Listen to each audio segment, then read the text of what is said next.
Oke, selamat sore semuanya. Kami dari kelompok 3 akan mempresentasikan hasil kerja kelompok kami yang berjudul Sistem Pakar Diagnosis Penyakit THT menggunakan metode Dempster-Shaffer. Oke, sebelum itu izinkan kami mengenalkan kelompok kami. Yang pertama itu ada Yusna dengan NIM 21010200023 dari Prodi Teknik Informatika. Yang kedua itu ada Artayasa dengan NIM 1901020017 dari Prodi Teknik Informatika. Yang ketiga itu ada Haga Matsya dengan NIM 21010200073 dari Prodi Teknik Informatika.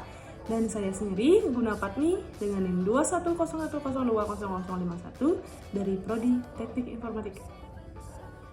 Oke, next. Jadi, apa sih itu sistem pakar? Nah, jadi sistem pakar itu merupakan salah satu aplikasi kecerdasan buatan yang dirancang untuk menyelesaikan suatu masalah dalam domain spesifik yang biasanya membutuhkan keahlian manusia. Nah, sistem ini menggunakan basis pengetahuan yang berisi fakta dan juga aturan, serta mesin inferensi yang dapat menalar dan memberikan solusi atau saran berdasarkan input yang diberikan oleh user atau pengguna. Oke, selanjutnya yaitu pengertian apa sih itu penyakit THT. Nah, itu akan dijelaskan oleh teman saya selanjutnya. Baik, saya Yusna akan melanjutkan, yaitu mengenai penyakit THT. Penyakit THT atau penyakit telinga, hidung, dan tenggorokan mencakup berbagai kondisi medis yang mempengaruhi organ-organ ini. Beberapa penyakit THT yang umum itu meliputi otitis media atau infeksi telinga tengah, sinusitis, radang sinus, tonsilitis, radang amandel, dan faringitis atau radang tenggorokan. Gejala-gejala penyakit THT itu dapat bervariasi tergantung pada jenis penyakitnya. Tetapi, umumnya termasuk sakit tenggorokan, kesulitan menelan, hidung tersumbat atau berair, nyeri telinga, gangguan pendengaran, dan demam. Penggunaan sistem pakar dalam diagnosis penyakit THT dapat membantu tenaga medis dan masyarakat umum dalam mengidentifikasi penyakit sejak dini dan mendapatkan rekomendasi penanganan yang tepat. Di sini kami menggunakan metode Dempster-Shaffer untuk membangun sistem pakar.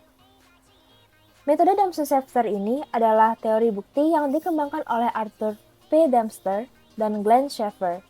Teori ini menyediakan cara untuk menggabungkan bukti dari berbagai sumber untuk menghitung derajat kepercayaan dalam sebuah proposisi. Metode ini sangat efektif dalam mengelola ketidakpastian dan memberikan solusi yang lebih akurat dalam kondisi informasi yang tidak lengkap atau tidak pasti. Metode Dempster-Shaffer dipilih untuk sistem pakar diagnosa penyakit THT karena kemampuannya dalam mengelola ketidakpastian, menggabungkan bukti dari berbagai sumber, menangani konflik bukti, serta meningkatkan akurasi dan fleksibilitas dalam penentuan diagnosa. Keunggulan-keunggulan ini menjadikan metode Dempster-Shaffer ini sebagai pilihan yang sangat tepat untuk mengembangkan sistem yang dapat membantu dalam diagnosa awal penyakit THT secara lebih akurat dan informatif.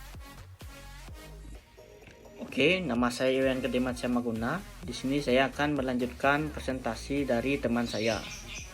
Permasalahan yang dihadapi dalam pengembangan sistem pakar untuk diagnosis penyakit THT, ada beberapa permasalahan yang perlu kita perhatikan. Yang pertama adalah ketepatan diagnosis. Sistem pakar merupakan basis pengetahuan dan mesin inferensi untuk diagnosis. Tetapi keakuratan tinggi tetap diperlukan karena kesalahan dapat menyebabkan penanganan yang salah dan mempengaruhi kesehatan pasien. Yang berikutnya ada kompleksitas gejala. Gejala penyakit THT seringkali bervariasi dan tumpang tindih antara penyakit. Sistem pakar harus mampu mengidentifikasi gejala dengan tepat dan membedakan berbagai kondisi penyakit THT yang memiliki gejala serupa. Dan yang berikutnya itu ada pembaruan basis pengetahuan. Basis pengetahuan sistem pakar harus terus diperbaharui dengan perkembangan terbaru dalam diagnosa dan penanganan penyakit THT agar rekomendasi tetap sesuai dengan standar medis. Yang berikutnya ada keterbatasan data. Kualitas diagnosis sistem pakar sangat bergantung pada kualitas data yang digunakan untuk melatihnya. Data yang tidak presentatif dapat mempengaruhi keakuratan diagnosis. Yang berikutnya ada penerimaan dan kepercayaan. Kepercayaan dari pihak medis dan masyarakat terhadap sistem pakar sangatlah penting. Sistem harus memberikan penjelasan yang jelas dan transparan mengenai proses inferensi dan rekomendasinya agar dapat diterima secara luas. Dan yang terakhir adalah keamanan data. Dalam penggunaan sistem pakar untuk diagnosis medis, keamanan data pasien harus dijaga dengan ketat. Sistem harus memastikan bahwa informasi medis sensitif tidak disalahgunakan atau terekspos kepada pihak yang tidak berwenang. Baik teman-teman semuanya, jadi saya akan melanjutkan dari pendemoan aplikasi yang dibuat. Nah, yang pertama dari tabel data atau data gejala dan data penyakit ini dan aturan produksi itu saya inputkan ke dalam codingan ini. Itu ini untuk mengatur dari webnya. Nah, untuk yang di sini adalah program dari sistem yang dibuat di web. Yang pertama ada gejala, diinputkan semuanya, ada 48 gejala. Lihat di sini ada 48 gejala. Oke, ini kodenya, ini keterangan gejalanya. Ini ada 9 jenis penyakit, lalu ada 9 aturan produksi. Ini bisa dilihat, ini gejala yang keempat, gejala yang keenam. Di sini cuma pakai kode-kode singkat aja, nggak perlu tulis panjang-panjang begini, biar untuk lebih mudah. Sini ada fungsi-fungsinya, ini fungsi biar mendiagnosanya. Di sini adalah fungsi dari secara keseluruhan ini. Nah, dimana nantinya web tersebut akan menampilkan seperti ini. Nah, di sini jadi sistem pakar diagnosis penyakit THT. Ini yang ditampilkan hanya gejala-gejalanya. Jadi misalkan kita mau pakai yang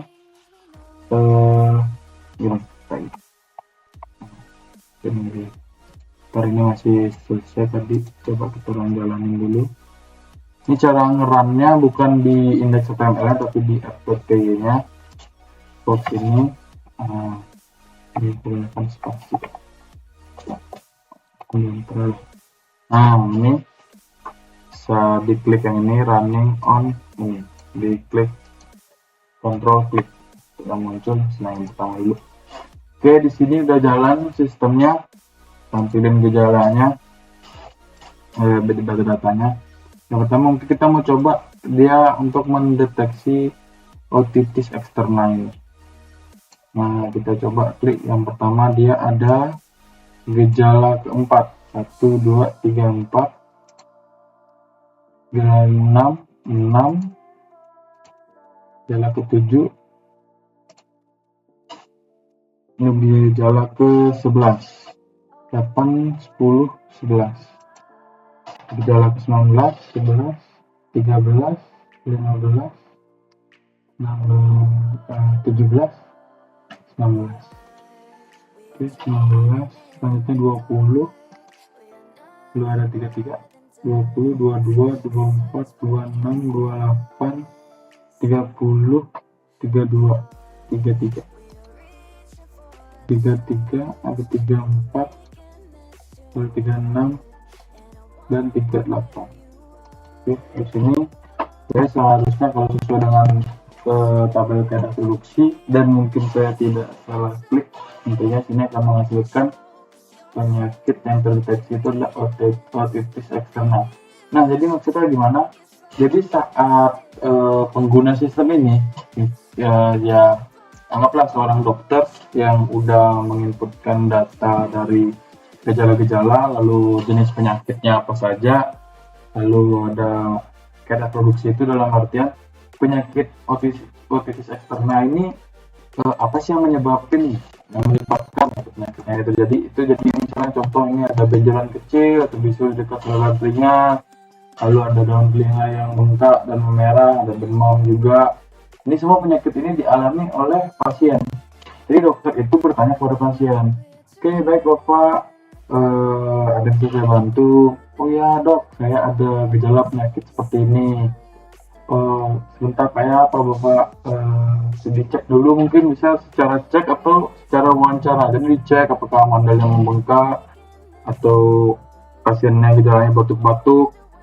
Itu bisa dicek secara langsung atau diwawancara. Contohnya bisa dilihat secara langsung, mungkin dicek ini ada benjolan kecil atau bisul di dekat saluran telinga, itu kan bisa dicek secara langsung.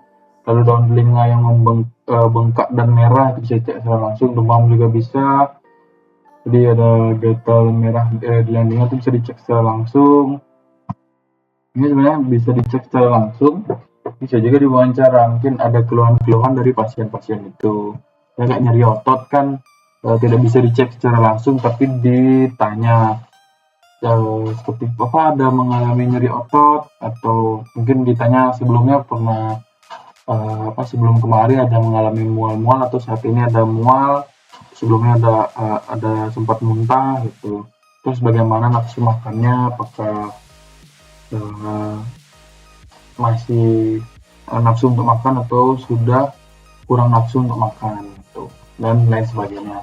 Jadi setelah ini penyakit-penyakit yang dialami oleh pasien di centang yang mana yang dialami, lalu tinggal diklik diagnosa ini. Ya, di diagnosa ini sistem akan memproses ini tuh gejalanya yang dialami oleh pasien itu yang mana sih gitu. Nah, jadi dari yang tadi itu yang sudah kita tentang tadi, ternyata pasien mengalami 100% positif eksternal sesuai dengan kaidah produksi. Tapi untuk secara kedokteran mungkin kan enggak semua pasien akan mengalami gejala penyakit yang sama, mungkin ada beberapa tambahan-tambahan lainnya sehingga 100% ini kecil kemungkinan terjadinya gitu. Jadi kenapa ini bisa berwarna merah?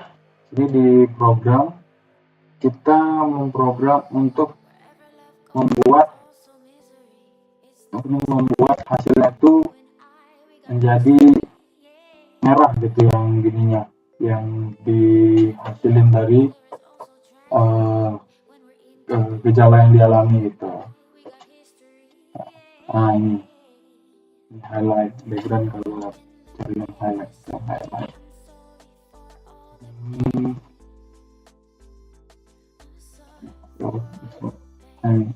Penyakit highlight.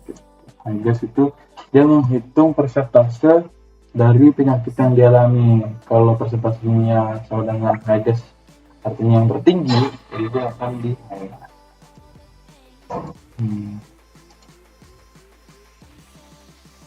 Nih dia di sini. Request method gejala user to request from get list, artinya dari yang di checklist tadi didapetin yang mana aja yang di checklist, lalu diagnosis, berjalan fungsi diagnosanya, gejala, penyakit C, gejala list, match gejala, mengambil dari data gejala user. Lalu hasil diagnosis, penyakit C sama dengan match yang gejala yang sesuai lah gitu, yang cocok gitu dengan gejala dari list ini. Artinya yang sudah dicek tadi, yang mana sih yang cocok sama ini gitu. Berapa persen, siapa 100% atau lebih dari itu gitu. Di sini udah mungkin seperti itu aja. Jadi misalnya contoh mau diagnosa lagi yang lain, kita isi sembarang aja di sini sembarang aja kita isi di sini sesuai dengan gejala yang dialami pasien ya tentunya. Jadi di diagnosa nanti akan muncul polip hidung. gitu. 36% tapi 36%. Jadi persentase ini didapat dari ini. Ini kan dari ini berbanding ini berapa persen sih kemiripannya gitu. Ya, kita contoh lain lagi, kita mau sini misalnya ini Semarang aja jalannya. Nah, lain misalnya dari diagnosa lagi misalnya positif media 41% gitu. Segitu saja untuk demo programnya. Nah, jadi dari program yang kita buat ini, kita ingin untuk mempermudah mengetahui dari gejala-gejala yang dialami oleh pasien itu, dokter lebih mudah mengetahui penyakitnya. Walaupun tidak 100%, tapi hal tersebut membantu mendiagnosis dari penyakit yang dialami oleh pasien. Setidaknya kalau setidaknya kalau bisa dibantu lebih cepat kan lebih baik gitu. Nanti isi dari data ini kan menyesuaikan dari dokter tersendiri yang yang expert di bidangnya lah. Gejalanya mungkin ada penyakit dalam atau dan lain sebagainya, atau dokter umum itu bisa dibantu dengan ini. Jadi membantu bahwa pasien yang memiliki gejala A, B, C dan lain sebagainya, kalau dibantu dengan sistem ini kan lebih cepat juga. Oh, pasien ini penyakitnya A, dirujuk aja ke dokter ini gitu. Seperti itu. Oke, sekian demonya. Terima kasih. Kesimpulan, program ini adalah sistem pakar berbasis web yang dibuat untuk membantu pengguna dalam mendiagnosis penyakit THT berdasarkan gejala yang mereka alami.